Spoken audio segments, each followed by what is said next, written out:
Can he, say his name, full name, birth date, and where he's born? Если можно еще раз, потому что мы снимаем на видео. Если можно повторить. Ваше полное имя, дату рождения и место рождения. Дата рождения 25 апреля 23 года. The 25th of April 1925. Изовчак Борис Петрович. Да. Okay. Где вы родились? Место рождения? Самый младший в семье. Нет, где вы родились? В какой местности? Город Минеральные воды. In Mineral Waters. The name of the city is Mineral Waters. Это Северный Кавказ. The Northern Caucasus.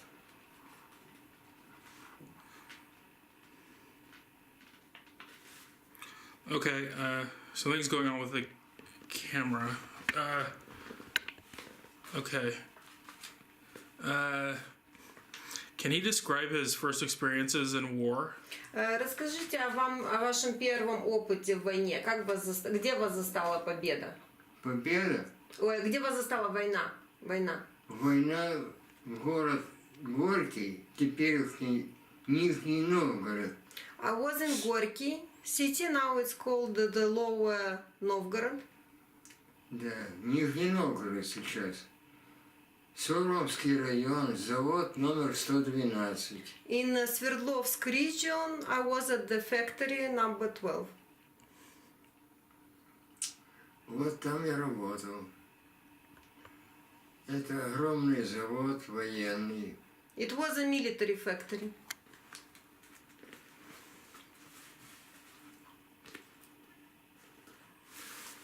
What did he do in the factory? Что вы делали? Что вы производили? На станке работал, а производили подводные лодки. We were producing submarines, and I was working on some details, some spare parts. So for the whole war, did he work in a factory? И в течение всей войны вы работали на заводе? Нет, я же воевал. Так расскажите нам. Вот я был призван 2 августа 41 года. On the 2nd of August 1941, I was enrolled in the army. Вот 2 августа был призван и до 49 года.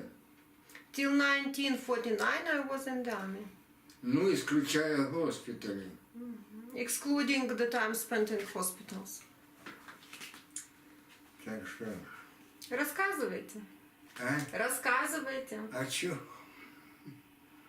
Как началась война? Какие были ваши впечатления? Как вы об этом узнали? Как прошли эти несколько месяцев до того, как вас призвали в армию? Вас призвали куда? В какие войска? Куда вас отправили? Что происходило? В общем, был призван, я сказал, 2-го. А война началась 22 июня. Это было воскресенье. The war started on the 22nd of June. It was Sunday. Мы в Горьком работали втроем, 3 брата. And my 2 brothers and I were working at the factory in Gorky. Со старшим братом Николаем мы работали вместе на одном заводе. А 3-й брат на другом, тоже на оборонном заводе. And my elder brother Nikolai was working with me in the same factory, and the other brother was working also in a military factory, but a different one. Ну вот, 22 числа, воскресенье, а мы накануне договорились с 3-м братом, что мы поедем за город отдыхать. Было такое там место, горожане выезжали отдыхать. We had an agreement with my brothers that we would go outside to have rest on Sunday. Ну, когда приехали, он отдельно жил, 3-й брат, когда мы приехали к нему, он прямо с порога сказал: тише, тише, сейчас будет важное сообщение. But when we came to him, he said, keep silence, we will listen to the news on the radio. It will И be a вот very important тогда message. мы зашли в квартиру, и выступал Молотов, Molotov was delivering the народный speech. комиссар иностранных дел. He was the popular commissar of the internal affairs. Так что наша поездка за город была сорвана. И мы поехали домой, то есть... И какой была ваша реакция, когда вы услышали, что началась война? Что вы подумали, что вы чувствовали? Трудно сказать. Ну, война всегда горе. Война радость не приносит. Вы испугались? Вот их одного забрали, в армию призвали. Через 2 дня, 24-го. One of my brothers was enrolled in the army in 2 days after the announcement that the war has started. Вот. Моряка, это старшего брата моего, с которым я работал. My elder brother was sent to the А третьего fleet. забрали еще там через пару дней. То есть The other brother was taken to the army in a few days, a bit later. да. And I was enrolled on the 2nd of August. Ну, а я еще ходил на народное ополчение, было, если вы слышали когда-нибудь. Обучали нас. And I was going to the training before I was enrolled to the army. They organized some military training for young people. Копать окопы, стрелять, маршировать, ручным боем. То есть учили народное ополчение. They were training us how to get everything ready for the battle, how to shoot, everything what we should know. Ну вот. Ну, а второго же я подал заявление добровольно. И не я один, нас много. Me and my friends, we wrote an application that we want to be enrolled in the army. We were volunteers. And there were a lot of volunteers. И вот 2 августа явился на сборный пункт. Нас там собралось много. И на поезд. И повезли. Куда везут? Неизвестно. We were all taken by a train and taken in an unknown direction. We didn't know where we are going. Но везли недолго. Но в этот же день, это было где-то в середине дня, где-то под вечер нас уже разгрузили. But in the evening we already arrived. Разгрузили So станцию it wasn't a long Гороховец. distance. It was Гороховец station. Да. Нас разгрузили, там ждали автобусы. Погрузили в автобусы и в лес.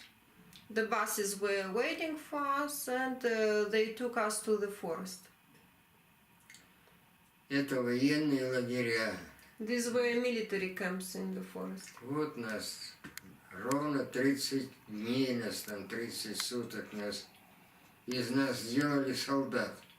And during 30 days they made soldiers of us. Вот так. Ну, после этого приняли присягу.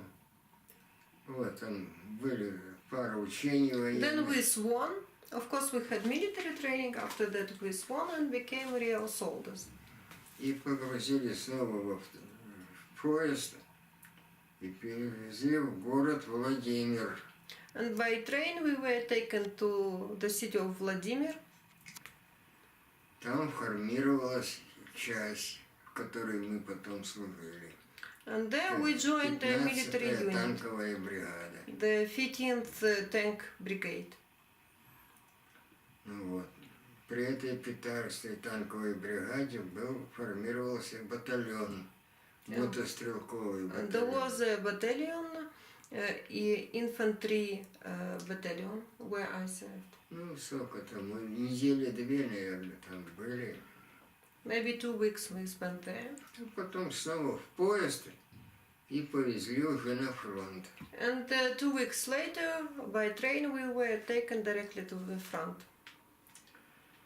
Вот, разгрузились мы на юге, это в Запорожье. We arrived in Zaporozhye, Zaporizhia as it is called now. Okay, I feel horrible asking this. My camera can't control there's so much light coming from this area, it fades in and out constantly. Can he move and sit here, and then you sit, is that okay? I Можно just feel попросить horrible. пересесть, потому что слишком много света и камера дает блики. Можно чтобы перес- закрыть можем. Не будет достаточно, если вы пересесть. Да. Or, извините, I'm sorry. Okay, yeah, perfect. Спасибо. Так замечательно. А вы что, русский язык совсем не Он понимаете? из Калифорнии, он американец. Откуда? Из Калифорнии. А, американец? Да. Наш друг. Не приходилось, расскажу я про американцев. В Берлине встречались. What? He is asking where are you from because that you don't speak Russian. I said that you are an American from California. And he said he met some Americans in Berlin. Oh, okay. Хорошие. Вот Wow. те, кто воевал, хорошие.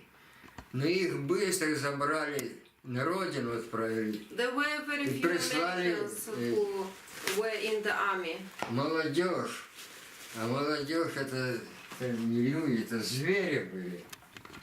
Они к нам относились очень недружелюбно. And И дрались мы. the first Americans we met were very friendly, but then they were sent home, and the young soldiers from the US were sent to Berlin, and we didn't have good relationships. We even used to fight with them. Wait, you fought We had with... quarrels and fight with them. Can you describe that?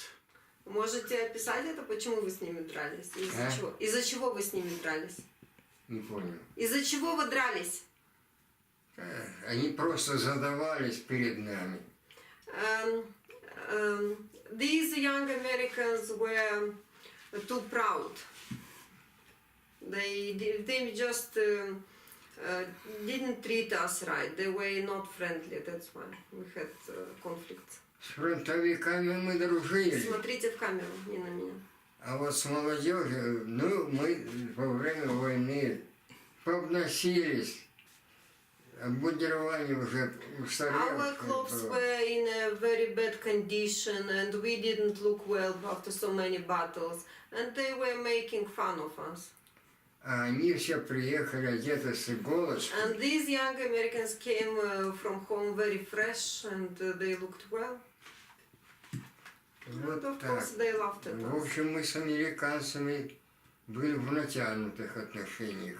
So we didn't have good relationships, unfortunately. Они воровали нас. А вы понимаете как?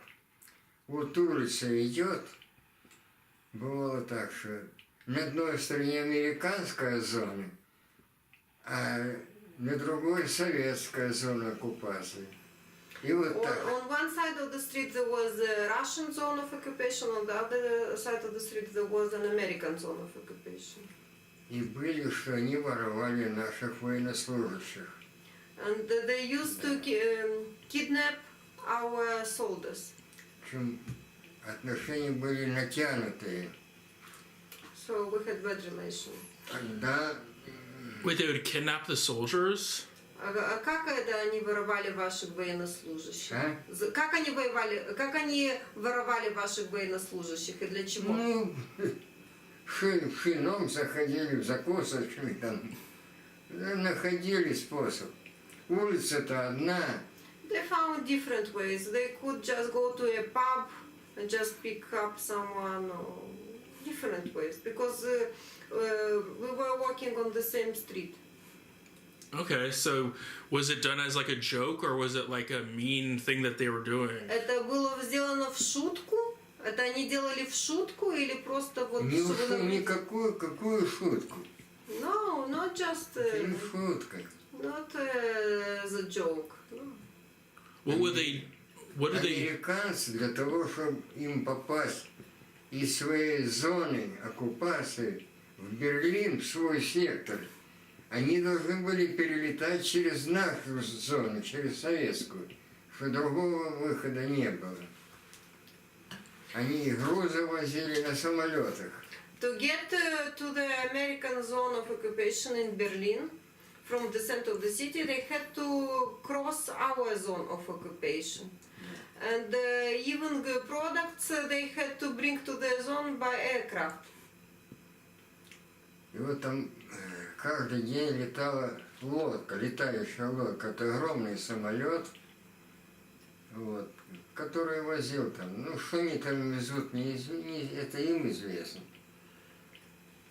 And the aircraft was crossing our zone of occupation every day because they were bringing food products. I don't know what else. When the Americans were mean to the Russians on the street and when they were near each other in the occupation zones, what date was it? Was this 1945 or 1946? И вот такие стычки между русскими и американцами происходили в 45-м году или в 46-м? Нет, в 45-м нет. В 45-м еще были старослужащие. In 1945, because they were old soldiers at that time. Вот. Начиная с 46-го началось очень противостояние было очень серьезное. Очень серьезное. In 1946, the situation became worse. There was much resistance. На демаркационных линиях с одной стороны танковая армия, а армия с нашей стороны, с американской тоже танковая. Танки против танков стояли. There was a line marking the occupation zone, and there was a tank army on one side, Russian tank army, and the American tank army on the other side. Так что там обстановка была не шутейная. Достаточно было одного выстрела. It was a very Началась serious бы situation. третья война. One soldier could have shot, and the third war would have started. А провокация со стороны, когда установили по международному договору коридор, воздушный коридор, по которому они должны были летать. And there was an air corridor. Коридор проходил над нами. Agreement which different parties have signed. And this air corridor was crossing our occupation zone. Летит, обязательно залетит на нашу зону, провоцирует. But they were provoking us. When the aircraft crossed our zones, they just misbehaved to provoke us to start shooting.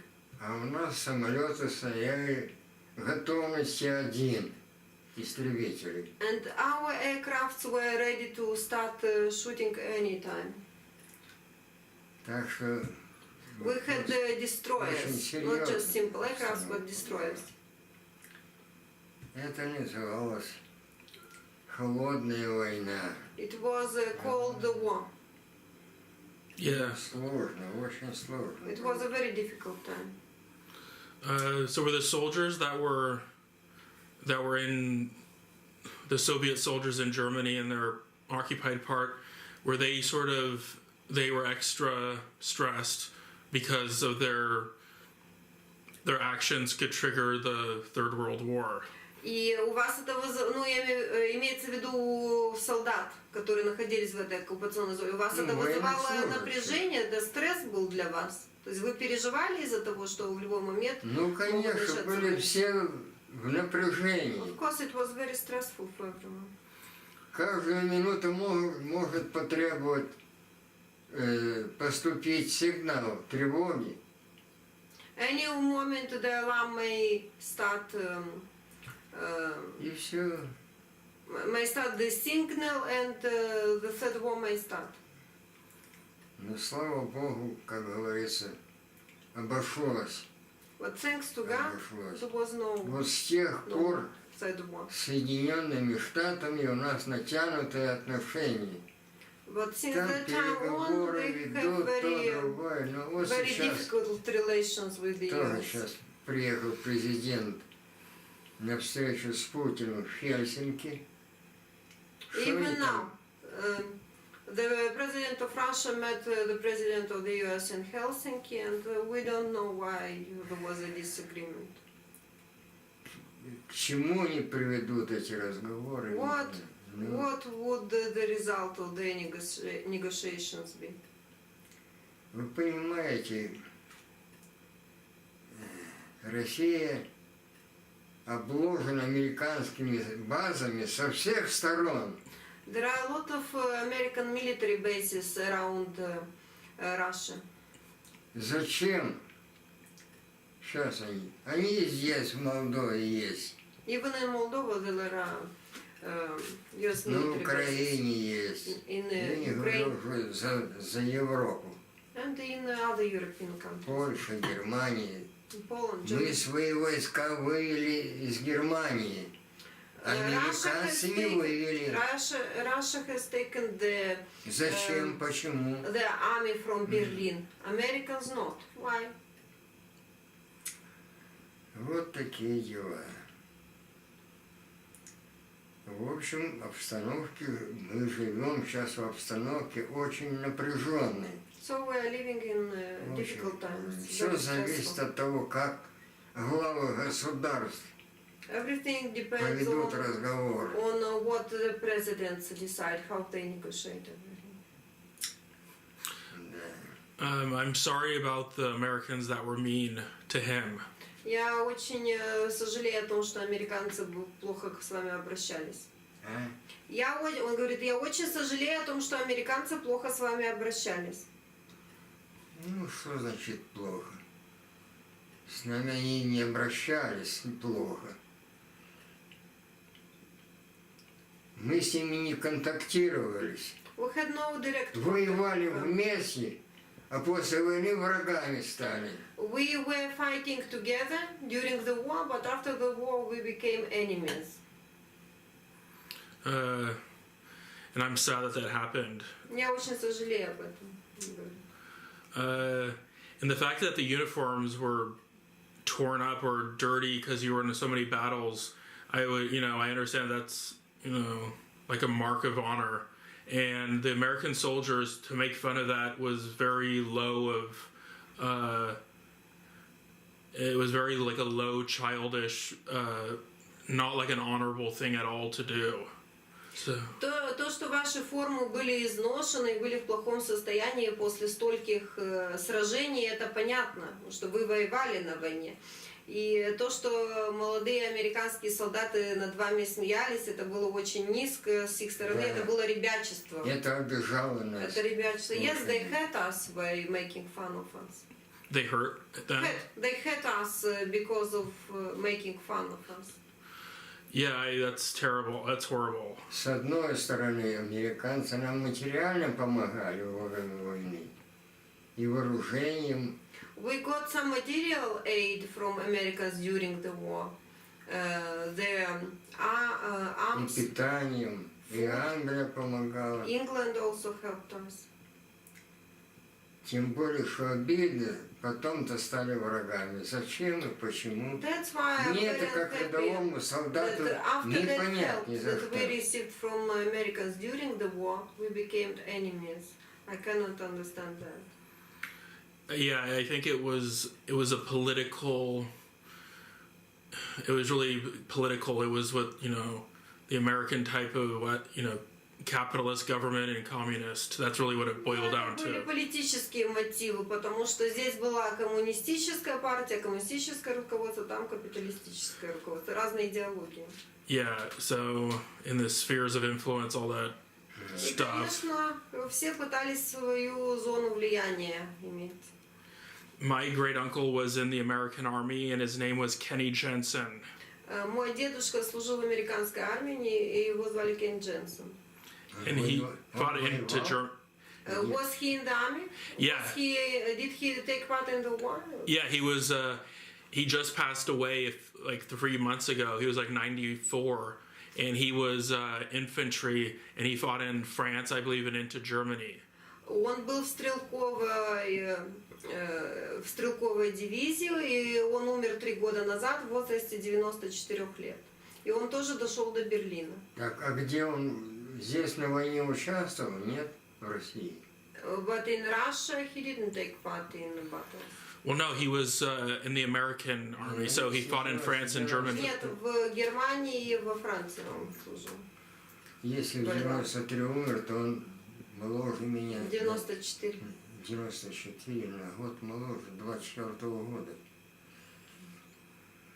He was Ну, younger. старые военнослужащие, они к нам относились, и мы с ними дружили. But with all По-братски the American дружили. soldiers we were friends. Because they could understand us. Yeah, I don't really want to talk about like contemporary stuff because there's no need. I have no real comment on that. It's just when it comes to the war stuff, the Americans that were mean to him, that was terrible. That was completely like a dishonorable, a childish, dishonorable thing that I'm embarrassed Я about. не хочу даже говорить о современности, о том, что происходит сейчас, я не буду это комментировать, но то, что молодые американские солдаты смеялись над тем, как выглядит ваша униформа, это, конечно, было очень низкое и ребячество, и я сожалею об этом. Yeah. So yeah, I'm sorry about that. That was terrible. So can he pick up with his story of how he said that he went to training and then he became a soldier? Вы сказали, что вы получили обучение, то есть вас тренировали, вас учили, вас подготавливали к бою, и затем вы стали настоящим солдатом. И вот начните вашу историю с этого момента, когда вы стали солдатом. Ну что, уже прошло 70 с лишним лет. More than 70 years have passed, so I don't remember well. Ну, тем остановился, где нас разгрузили в Запорожье, я говорю. So we arrived in Zaporozhye, which is called Zaporizhia nowadays. Так вот, первый бой мы приняли, там был, сейчас не знаю, есть или нет, хутор Казачий Гай назывался. Guy? Гай, да. The first battle was in Guy. It was the name of the location, Guy, a хутор. Вот там я принял первый бой. It was my first battle. Бой был жестокий. It was a very severe battle. Там я в первый раз пошел в разведку. Ну не я, да взвод And for the first time I was spying at that time, but not only me, the whole unit. И вот взвод, мы пересекли линию фронта. We crossed the front line, the front border. И вышли на одно поле, такая низина, и там были сосредоточены немецкие танки. And in the field we saw German tanks. А у нас была задача завязать бой, то есть производилась разведка боем.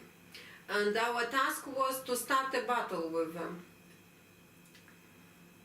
Ну вот, мы там по сигналу командира, у нас был командир взвода лейтенант Хокин. Lieutenant Hokin was our commander, and he ordered us to start the battle. Он кадровый офицер. He was an он был officer. командир. Ну, короче, они один танк подорвали. Мы сожгли там 4 танка. We put on fire 4 tanks. One tank exploded, and other 4 tanks were in fire. То есть один вы взорвали и 4 подожгли. А? Один танк взорвали и 4 подожгли. Подожгли все 4. И У нас были противотанковые гранаты и бутылки с зажигательной смесью. Молотова? Да. We were using Molotov cocktail and we gave fire to 4 tanks. No, not only 1 tank exploded, but 4 tanks. Ну вот, а танкисты, они спали в танках. And the tankists were in the tanks. They were inside. They were in cabins. Зажгли, когда танки, и они начали выскакивать оттуда. And they started jumping out of tanks when we Ну вот одного got офицера fire. там подхватили под ручки и в поле. А ночь была темная, очень темная. We picked up one of them and started drawing him into the И field. мы по сигналу начали отходить все в поле. We got a signal that we have to withdraw, and we Пока moved не- back to the field.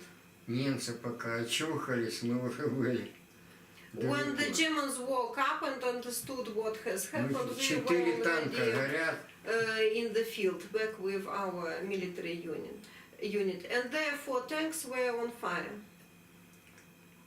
вот это был первый бой. So it was the first battle. Мы под утро вернулись в свое подразделение и уже пошли наступать. And in the morning we joined the military unit and Ну, started the должен attack. сказать вам, что наша воинская часть, вот 15-я танковая бригада, довольно сильная была. But I should say that our military unit was very strong. The 15th tank было- brigade. Батальон Т-34 танки, это лучший мировой танк. We had T-34 tanks. These are the best well-known tanks. И Yeah. батальон КВ. And we also Цифровой had танк. battalion KV tanks. These are Вот. heavy tanks. А батальон мы все на машинах. То есть мы пешком практически не приходилось. нам. This means that we were driving all the time. We didn't have to walk. We were driving. I have a question about so the tanks that he destroyed, the German tanks, what type of tanks were they? А те танки, которые вы подожгли, немецкие танки, которые вы подожгли, что это за танки были? Что? Те 4 немецких танка, которые вы подожгли, что это были за танки? А черт его знает, ночь. I don't know, because it was night. Не знаю. Okay. And what year was this when the attack? В каком году вы произвели эту атаку? Вот Это ваши в первые- 41-м. In 1941. Это осенью 41-го. In fall 1941. So this was the first advance of the Germans into Russia and Soviet Union. Это было первое наступление немцев на Советский Союз. Ну, это наступление, да, это советская армия Yes. отступала. Can he describe? Did he make the Molotov cocktails, or how А did вы they? сами делали эти коктейли Молотова? Вот эту зажигательную смесь вы сами готовили? Ну, это сейчас они говорят, там, можно сейчас что угодно говорить. Нет, вы сами изготавливали эти зажигательные смеси? Ну, почему сами? Нам поставляли. No, we were not making the Molotov cocktails ourselves. We received them. Зажигательная смесь, КС называлась. It was called KS. KS. Can he describe the experience of? So he threw it at the tank. Can he describe the experience of doing that? Вы помните, как вы кидали эти зажигательные смеси в танки? Можете рассказать об этом? Что вы тогда чувствовали? Как это происходило? Ну, я вам должен сказать, что эта зажигательная смесь, она не тушится ничем. You cannot extinguish it. If you put something on fire by using Molotov cocktail, there is no extinguisher, no fire extinguisher. Okay. Она не тушится. Мало того, она растекается, щели там And протекает it gets внутрь. everywhere, and it gets inside. If there is a crack somewhere, or it gets inside very quickly, and you just cannot get rid of it. And so he just lit it himself, and then Температура горение очень высокое. And the temperature, the burning temperature is very high. И когда она протекала внутрь, взрывались боеприпасы, которые находились внутри танка. And when it leaked inside and got into the tank, of course there were some arms there, and everything exploded. Okay. Это оружие очень страшное. It's a terrible cocktail. Molotov cocktail it's a terrible type of arm. Does he know how they got the name? The Molotov, why they call it Molotov cocktail? Вы знаете, почему называют эту зажигательную смесь коктейлем Молотова? Не знаю. I don't know where it got. Не знаю. Okay, never mind then. Okay. I know the name, but it might be offensive if I say why. Не знаю. Почему Молотов? I don't know why they call it so. Okay, I know, but let's just go to the next question. Okay, can you pick up with this story? Дело все в том, что немецкая армия была отмобилизована, подготовлена, вооружена. Вопреки Парижскому соглашению, она не должна была иметь вооруженных сил.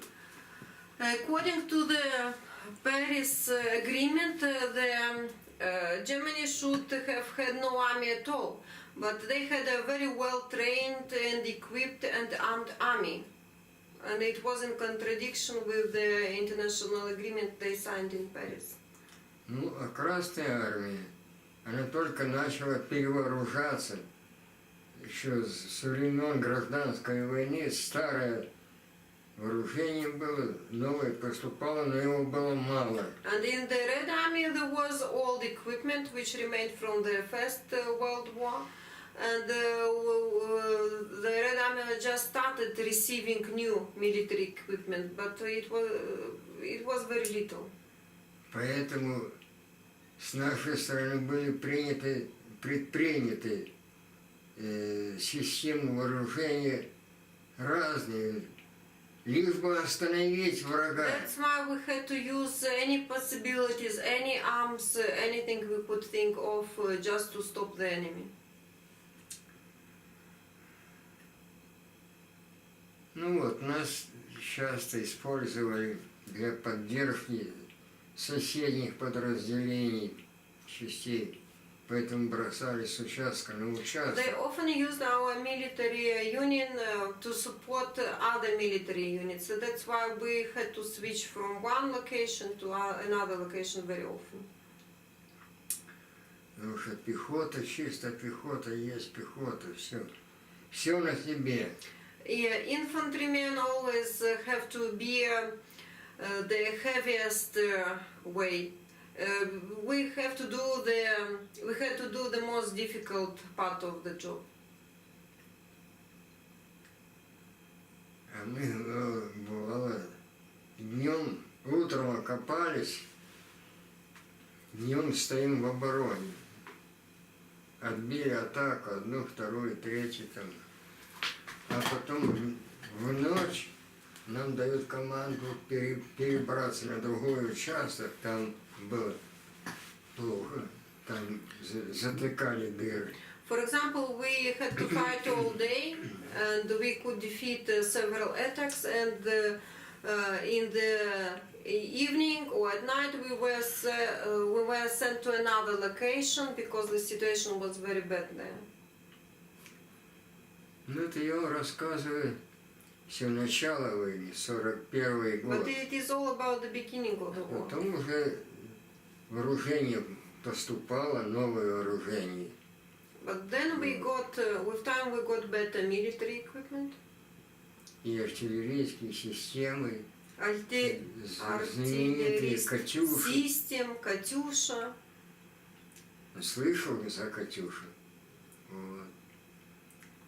В том числе и, как вы говорите, с Молотов. Почему Молотов? Including Molotov cocktails, but I don't know where the name came from.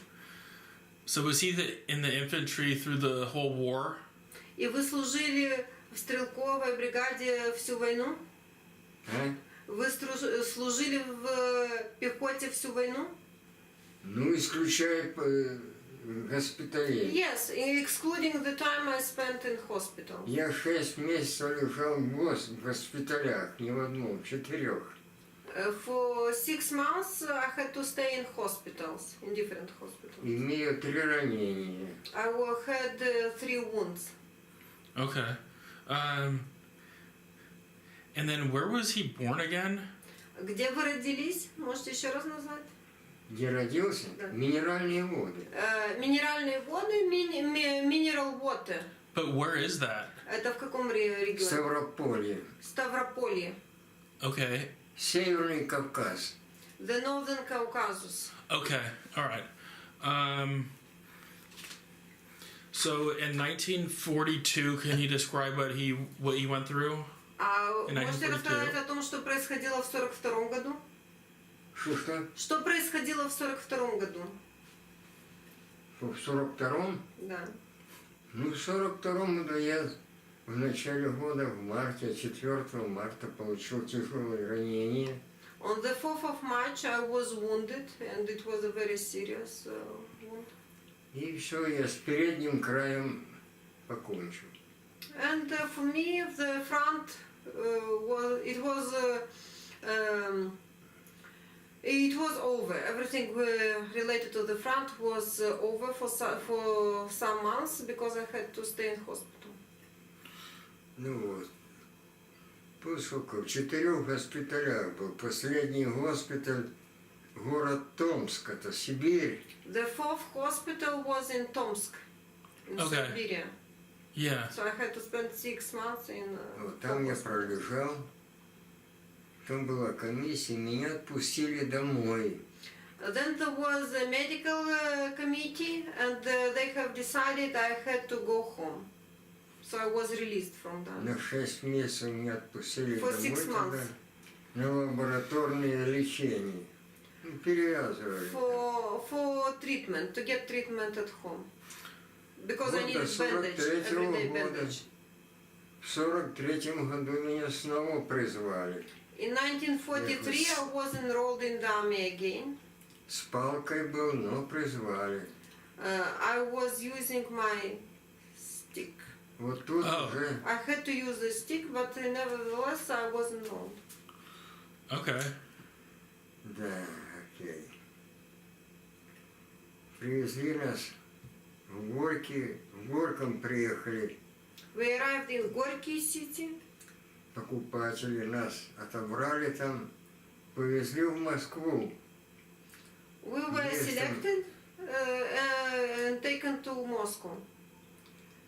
В Москве сформировали подразделение, часть, воинская часть, называется ПАРМ-3 838. A military unit called PARM 3 838 was formed in Moscow. ПАРМ означает передвижные авиаремонтные мастерские. And PARM means that these were workshops where the repair work was done. Okay. И там я уже с этой части до 49-го года. And I served in that military unit till 1949. Вот, я по специальности авиационный механик. I'm an aviation mechanic. So in 1940, what countries did he fight in? В каких странах вы воевали? Ну, начиная здесь, вот, Третий Украинский фронт, The Third Romania. Ukrainian Front, Romania, Румыния, дальше Венгрия. Hungary. В Венгрии, в Будапеште я закончил войну. When the war finished, I was in Budapest. Okay. А потом нас после войны, тоже в 45-м уже году, переправили в Германию. In 1945, I was sent to Germany Okay. Это уже после войны. after the war. Вот там я уже служил 6 лет. And I served in the army in Germany for 6 years. So can he describe his experiences fighting in... So in Romania, was he in the infantry or was he an aviation mechanic? А в Румынии вы были в стрелковой пехоте или вы были авиационным механиком? Нет, авиационным я попозже стал.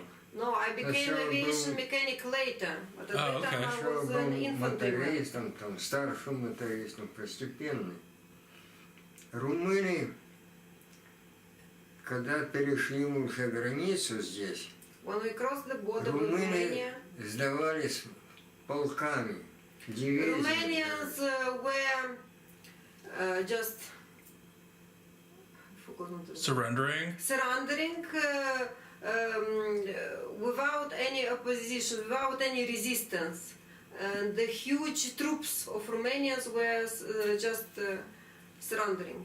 С них формировали тоже подразделения, они воевали уже против немцев.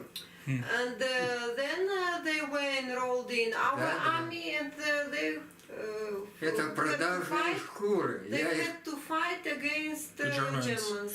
So that's why I don't trust Romanians. Вчера они воевали с немцами, Yesterday а they сегодня were против fighting них with воюют. Germans against us, and today they were fighting with us against Germans. How can you trust them?